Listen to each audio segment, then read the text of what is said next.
Hi guys, it's me, Joseph Anderson again, and for this video that I will be dedicating to the month of love in February of 2026, I shall be covering the real sequel to 365 Days called 365 Days This Day. And yes, I'm sorry that I called the other one now 365 days. The next 365 days. The true sequel, but we expect it were made in the same year, I believe, and it was kind of funny. So anyway, this day is the middle title of the trilogy. Now let me tell you something. Call me crazy, but I actually liked this one most of all.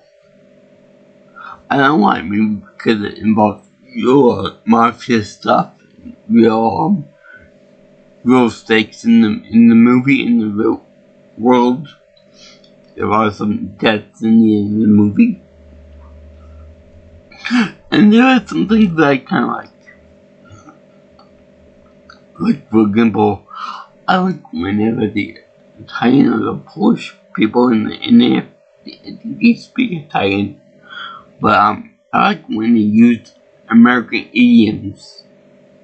And I like when they do a certain sexual thing in the movie. And yes, there are a lot of sex scenes in the movie, but not really explicit.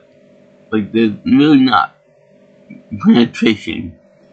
And it depends on whether you consider that to be the upper limit of, whether something goes into softcore porn territory, whether it involves penetration or not, whether oral sex is like the limit for that kind of thing. But I wouldn't consider it to be sexual in nature.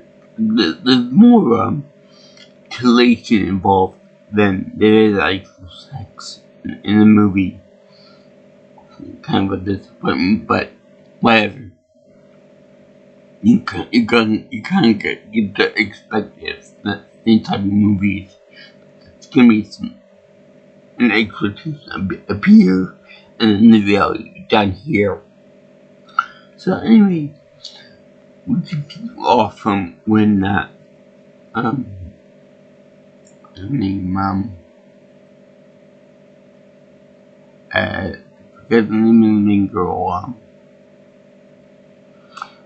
she said yes to Massimo's proposal, and I think her name is Lauren. But anyway, she accepted the proposal, and they do all the wedding stuff and everything else there. Now, I had to ask you, is the real point in all this to getting a wedding out of it? Because she got to, the guy got to experience sex with her after keeping him captive there for a good year. So, pretty much a case of Stockholm Syndrome, in which you fall in love with your captors. And, I don't like that aspect whatsoever, because it kind of forces you into liking this one person, even though that one person is a horrible person, although ungodly rich and handsome too. So I don't like that. Plus the fact that he got mob connections, so that's something else too, and that's something that I don't really like too well. But she has like a big expensive wedding at big expensive type cathedral and such. By the way, they have the part where the father walks down the aisle, which is an old tradition. But as this, it must have been very interesting to talk behind the scenes from the father to Massimo, in that I would imagine that he could try to just along the lines of, you kept my daughter in prison here for years, bastard. Then you want to marry her, prick. I hope you die in a fire. So that's actually really funny, actually. But anyway, before they get married, the tradition of is definitely to see the bride before the wedding. And even though this guy's a mafia guy, mafia don, even though he imprisoned her for a year, and did all kind of other sexual things to her and all that, it's still okay to maintain that tradition of bad luck to see the bride before the wedding. That's okay. That's permissible. I mean, I'm not like that at all, but I would agree to doing that one tradition. That seems a little over the top for this guy to agree to. For all she could build like the tunnel underneath wherever she is to escape from him. But whatever. But it goes over a hitch. And then there's the part where they do the consummation of the marriage. But if you ask me, I think that they already did enough consummating as it was. But that's very funny. And she does like a weird kind of like a reversal of what happened in the first movie, where he was getting pleasure from another woman, so therefore for some reason that made her even more horny for him. I guess I don't know how that works out. I don't get how you can get pleasure from somebody else while your love interest is watching you get off or literally, and her feel jealous and stuff. I think the idea is that she's jealous that the other woman is giving him loving or snoo, and she wants to be the one to do it. This big, powerful mob guy that has all kinds of riches and all that, getting pleasure from this other woman. She won't have that. So in any case, on the honeymoon, she ends up tying him down with her stockings, I guess, and she pleasures herself with it, and to back massage her, like in Grand Theft Auto 3. So right in front of him, right 3 feet in front of the guy too. At least in the other movie, she had handcuffs and she was a good distance away from him. But I guess he couldn't stand it, so he went on top of her and pretty much assaulted her. That's pretty much it. Now this shows number one that she could have done better than the time that was stalking. Number two is that it shows that the man in this relationship is emotionally weaker than the woman is, because the woman was able to restrain herself while the sex act was going on in the first movie. But in the second one, it was more like he couldn't stand to see another object giving the woman he loved pleasure, so he immediately keyed in on it, and he eventually took over the job of the object, in this case, a vibrator. So that could actually be, that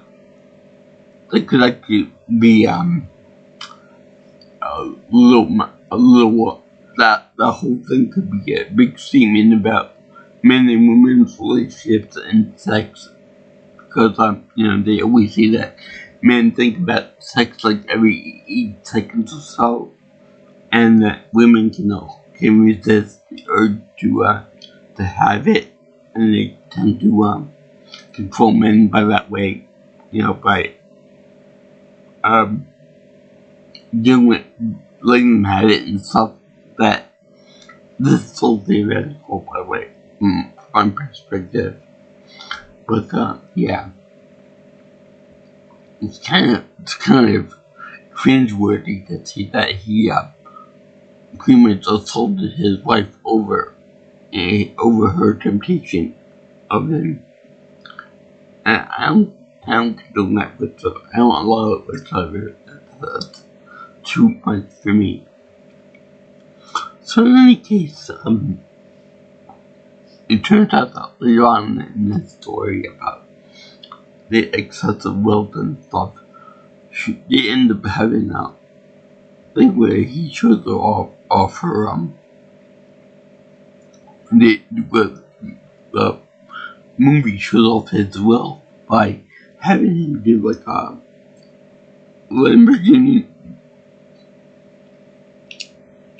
and then jet ski, which I think was influenced by 50 Shades of Grey, because in the last book that I'm currently reading right now, it involves a jet ski scene. And yeah, I think they copied it directly from that book and movie series. Unfortunately. And there's also one more thing too I noticed. That this 365 Days series is actually based on a book by Miss Lipinski, her name is. And she actually wrote herself into the story, into the movie version of it, in this movie. I don't know if she did any other movies, but she's in this one for sure. And yeah, I think that's kind of almost nepotistic to write yourself into a movie like this. I think ELD did it in 50 Shades movies, but she was a minor character in the movie. This one just goes whole hog and just makes herself into a major character in the movie. I don't like that at all. It's kind of like when Roma Downey made herself into the Virgin Mary, the most important woman in Christian mythology or religion. I'm kind of selfish and self-centered, but whatever. So anyway, there's a part where this other girl tries to tempt Massimo by playing footsie with his privately eating dinner at a cafe. Now that's all well good, but the one thing that I wonder is, why does she wear boots when she does that? You would think that something soft would be more appropriate to do with rather than a boot. It almost looked like she was trying to kick the guy in the crotch. Which, okay, that's proper punishment. But still, if you're trying to attract a person like that in a sexual way, you want to, you don't want to put a hard boot on a hard heel on a guy's crotch. You might want to do it with, taking the boot off, or doing with a softer shoe or something, or maybe barefoot. That's all I'm saying. But yeah, he turns it down, and eventually she ends up shooting the main girl, I think. So, another thing I should point out about the wedding team before we move on is that I always tell my father that will never be me. I will never get married to someone like that. Being the main girl. He said to me, he said, Joey, you shouldn't think about that. You think about yourself like that. Though with the opportunity and all this other stuff, it's the only frame romance, especially with the way you look right now. And you just want to know this stuff. You're real catch. I said to my dad, I said, no, I'm not talking about that. And I know one day I will get love and I will get married and stuff of that nature, but I will never get married to a white chick. You hit back on that again. I will never marry a white chick. So that's a bit funny. He knows my taste in women. So yeah, the white chick thing is still funny to us. And that movie is still hilarious to us too. So anyway, they also involved Massimo's brother, Tomasio, or Tomas, which, oddly enough, is played by a guy named Tomasi or something or other, something that reminds you of Tom. And he says, brutish and muscular as his brother is. I think they imply that he eventually wants to take over the mafia. Don Kid from his brother, Massimo. And even has like a boardroom scene in which Mr. Massimo is with a bunch of higher ups than he is in the whole mafia chain. And they're like talking to him about that he doesn't do what he's supposed to be doing, and that the guys are like getting kind of his shit, and then take away from him the Don Kid. I don't know if that's loud or whatever, but this might be just a drama made by a person that doesn't know anything about the mafia. Mr. Lipinski, the one that wrote this travesty. So anyway, he gets pissed off with the Massimo Smash type of thing, and goes over to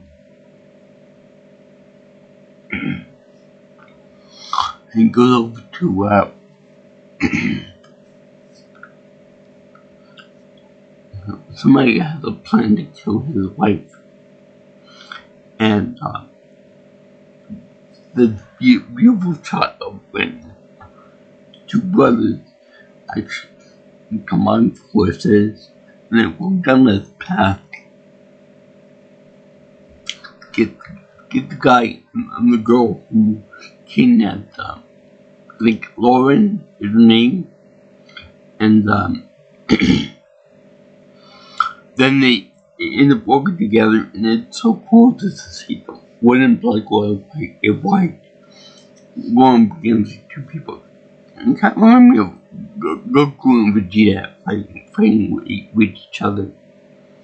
And you see them do mafia stuff and get each other back and everything. And then it's really cool that in the end they show Tomasi aiming the gun at Massimo's the kid, and if he does pull the trigger, then he gets his territory and his immense wealth and all that. So, but he doesn't pull the trigger. But right before that, I think it's Miss Lipinski character actually does shoot the main girl in the stomach, which kills her, obviously. So then what's her name? One of the two brothers killed the girl and then shoots and then the other one shoots the guy that took the other one hostage too. So it's kind of a bloodbath. Not to the level of, say, Kill Bill, but it was still pretty good, showing blood and everything else, like a Wild West show. And I think that the main girl probably just wanted to get out of the picture altogether, so at the end she was shot. So she wouldn't have to make an appearance in the third one the next 365 days, which is what I think is the name that is probably reference to the fact that the girl was shot dead and that she is unable to continue on, so they have to make a new girlfriend coming up with it, taking prison and all that stuff. So I don't understand why rich guy like Massimo would even do all that to get love. I mean, there's gotta be thousands of women in Italy that were willing to do that stuff to be with a rich boyfriend like that. But it's all fantasy. You got better chances of reality in like The Bachelor or The Bachelorette. So yeah, I enjoyed this a little bit more. I've seen the brothers fighting on the same side, and that Tomasi doesn't kill Massimo. So that's not nice. Of course, we got the Italian, the American Indian, and Italian big program clash. I'm sitting here now. Unfortunately, I cannot get done with the book 50 Shades Freed. So I'm going to be putting it off to get done with it. I only got like 100 pages done with it, and it's unfair to you guys and unfair to me to do it right now. So I'd be aggressive to everything. That'd be uncool. That'd be ungroovy.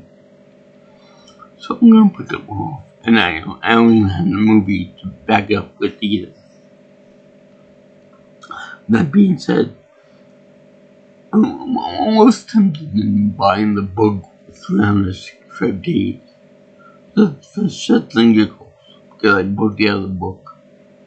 Now, from what I can tell, this one only want one book. And then from there, the others were, the other book would just me up. It could be like a trilogy, like the Shades trilogy, but I can't say that for sure.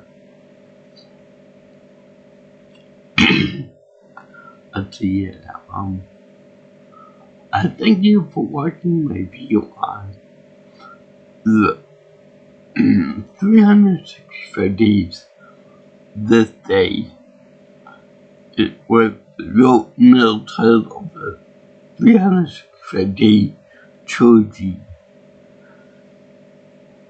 And not in fact, it was the 365 days. The next 365 days.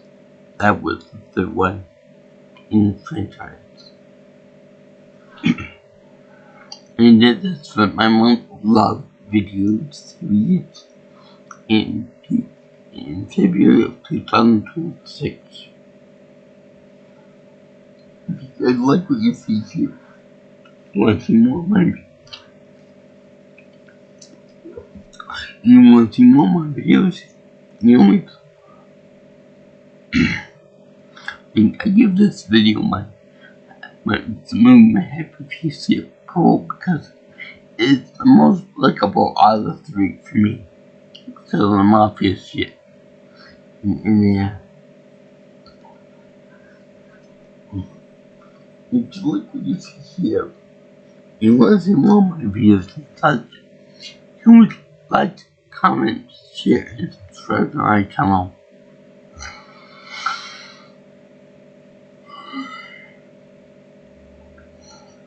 So you can also Contact me for future information on videos. Like call me or text me at 631-707-3707. Or you can follow me on Twitter or X at P Nelson Pro. Also, keep my email address at jjsviewingchannel@gmail.com. So remember, guys, don't do what they do in the movies here. Do romance, do flowers, chocolate, do dinner dates, do movie dates, and all that stuff. Don't kidnap people and force them to love you like in Beauty and the Beast. Or what people think of Beauty and the Beast.